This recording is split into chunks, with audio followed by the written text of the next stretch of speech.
ដីចំការស្វាយតំបន់អភិវឌ្ឍក្នុងទីរួមស្រុកសំពៅលួនខេត្តបាត់ដំបងត្រូវការលក់បន្ទាន់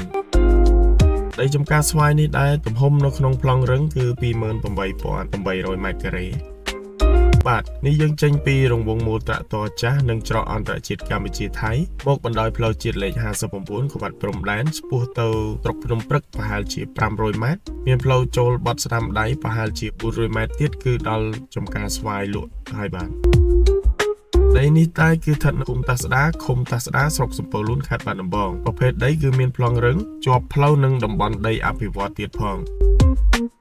ពុកម៉ែបងប្អូនទិញហើយមិនខកអំណងឡើយគឺមានតែចំណេញអាដីទំហំ75ម៉ែត្របណ្ដោយដី335ម៉ែត្រដីនេះបើសិនជាពុកម៉ែបងប្អូនមានចំណាប់អារម្មណ៍អាចទំនាក់ទំនងតាមលេខទូរស័ព្ទខាងលើចរចាតម្លៃត្រូវខាងយើងខ្ញុំកាត់ប្លង់រឹងជូន 100% បាទជាចុងក្រោយក៏សូមអរគុណពុកម៉ែបងប្អូនសម្រាប់ការតាមដានវីដេអូនេះដែរបាទសូមអរគុណ